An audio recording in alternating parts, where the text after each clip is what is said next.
A white snowy owl was sitting on a tree branch. "Ooh," the owl said again. Its large yellow eyes looked right into Jack's.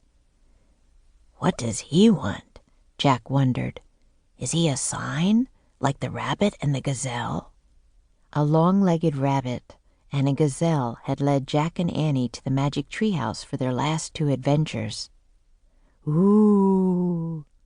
"Wait a second," Jack said to the owl. "I'll get Annie." Jack's sister Annie always seemed to know what birds and animals were saying. Jack jumped out of bed and hurried to Annie's room. She was sound asleep. Jack shook her and she stirred. "What?" she said. "Come to my room," whispered Jack. "I think Morgan sent another sign." In a split second, Annie was out of bed. She hurried with Jack to his room. Jack led her to the window. The snowy owl was still there. "Ooh," said the owl. Then he raised his white wings and took off into the night. "He wants us to go to the woods," said Annie. "That's what I thought," said Jack. "Meet you downstairs after we get dressed."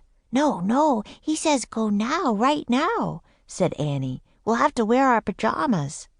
"I have to put on my sneakers," said Jack. "Okay, I'll put on mine too. Meet you downstairs," said Annie. Jack pulled on his sneakers. He threw his notebook into his backpack. Then he grabbed his flashlight and tiptoed downstairs.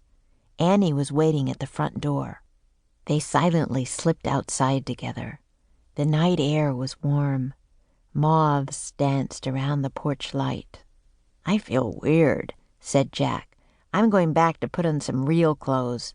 "You can't," said Annie. "The owl said right now."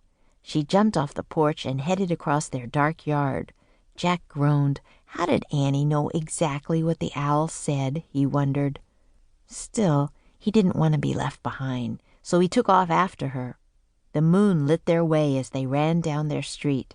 When they entered the Frog Creek woods, Jack turned on his flashlight.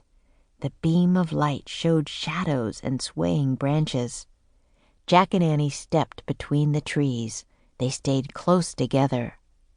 "Ooh!" Jack jumped in fear. "It's just the white owl," said Annie. "He's somewhere nearby."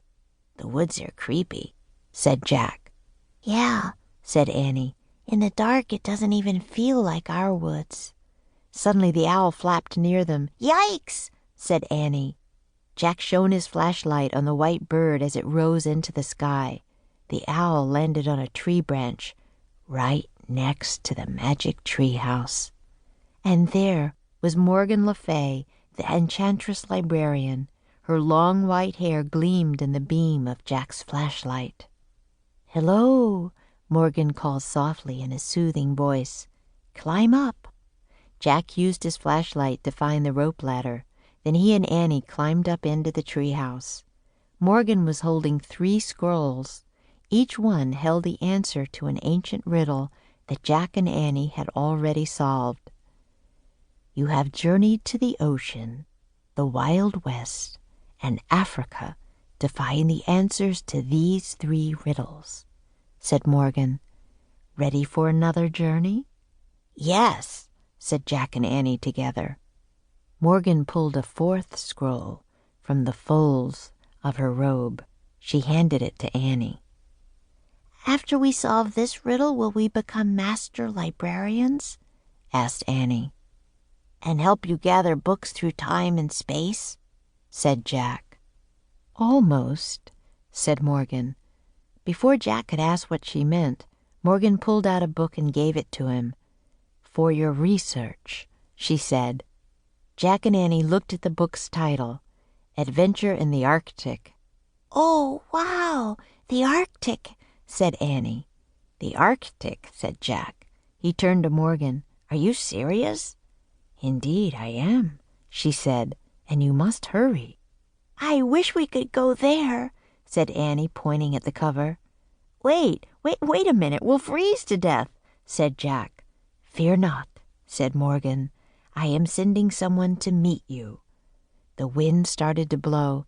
"Meet us? Who?" said Jack. "Ooh," said the snowy owl.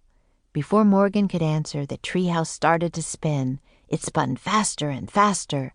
Then everything was still. Absolutely still.